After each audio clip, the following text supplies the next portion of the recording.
do you know when you should be growing and sowing your plants? Well, if you're not sure or you want a slightly different way of looking at it, this video is for you. So I do use obviously a yearly calendar, as everyone does, but the other main calendar that I use throughout my year is the moon or the lunar calendar. Now, the moon has about 18.6 full cycles in 2025 compared to the 12 calendar months that we have in our traditional year. We can see that civilizations have used the moon to guide their harvesting, their sowing, their growing, the migration of birds, all runs mainly on the moon cycle and moon calendar. And we can really use it for growing and sowing as well to this day. Now, the main reason that people like to grow their plants or their crops by the moon cycle is the main reason that the moon has so much to do with our tide. The water levels will rise and fall depending on the gravitational pull that the moon kind of gives us as well.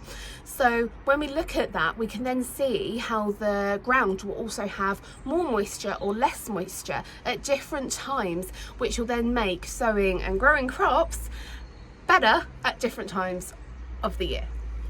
So I'm going to be making this into a little series for the rest of the year at least. I will be releasing the video about a week before the month commences. I will be running it on a calendar month because that is what majority of people do run by, but we will be then breaking that down into what the moon cycles will be throughout that month and when you might be best to sow, grow, harvest and propagate, and what also might be good for you to grow and sow at the different times of the year. Now, we're already about halfway through January, so this rest of this video is just going to be a bit of a catch up as what you can expect for the rest of January, but keep your eyes peeled because there will be another video coming very soon that is going to be talking all about what to expect for February. So I'm making this video just as we've had the first full moon of 2025. The first full moon is known as the wolf moon. It's always the first full moon of the year, and it has occurred on the 13th of January this year. Now, the full moon creates a bit of a drawing down energy, so that's when we'll see that kind of pull coming back into the earth. And that drawing down energy, literally pulling the nutrients down and in, makes it the perfect time for sowing any kind of root vegetables or plants that are going to develop more below the ground. So you want to be thinking of carrots, parsnips, potatoes, and anything else that's going to have a really good healthy kind of root stock. If you're planting other kind of just general plants in the garden, this is also a really great time to help them to get that root kind of network really well established.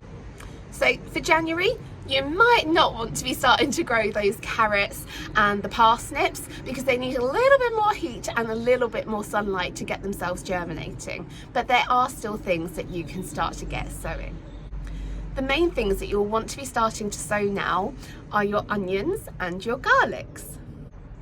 So sowing things like onions, garlics and leeks in little trays. They might not want to be outside completely or give them a little bit of protection with some fleece. I've got mine growing inside in the living room on a little tray.